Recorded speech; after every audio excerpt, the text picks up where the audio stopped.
আবাই নির্বাচনে বর্তমানে বেশ সরগরম আয়ারল্যান্ডের বাংলাদেশি কমিউনিটি। নির্বাচনকে আরও অর্থবহ করতে বাংলা প্রেস ক্লাব আয়ারল্যান্ড আয়োজন করেছে মিডিয়ার মুখোমুখি অনুষ্ঠান, যেখানে অল বাংলাদেশি অ্যাসোসিয়েশন অফ আয়ারল্যান্ডের দুর্বলতা কোথায় এবং তা কাটিয়ে উঠে সামনে এগোতে প্রার্থীরা কি পরিকল্পনা করছেন সে বিষয়ে সাংবাদিকরা একাধিক প্রশ্ন তোলেন। নিজস্ব ভবন নির্মাণ, অর্থনৈতিক স্বাবলম্বন, নতুন প্রজন্মকে যুক্ত করা, দেশীয় সংস্কৃতির চর্চা, কমিউনিটির বিভক্তি দূর করা এবং নারীদের অংশগ্রহণ বাড়ানোর মতো গুরুত্বপূর্ণ ইস্যুগুলো আলোচনায় প্রাধান্য পায়।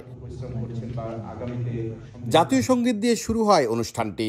এরপর প্রার্থীরা নিজেদের পরিচয় তুলে ধরে নির্বাচিত হলে কমিউনিটির জন্য কি কি কাজ করতে চান তা নিয়ে বক্তব্য দেন।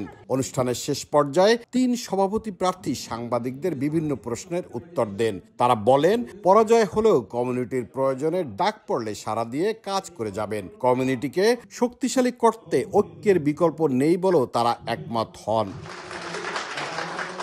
প্রার্থীরা জানান, কমিউনিটির স্বার্থে যোগ্য ব্যক্তিকে ভোট দিয়ে নির্বাচিত করা জরুরি।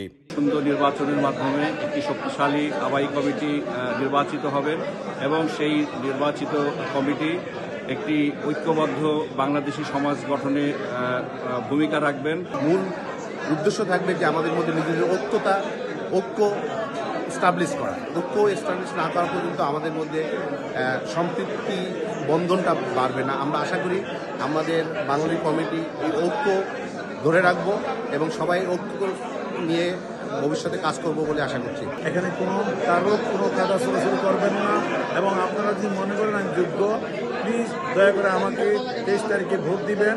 আমি আপনাদের ভোট প্রার্থী, দোয়া প্রার্থী।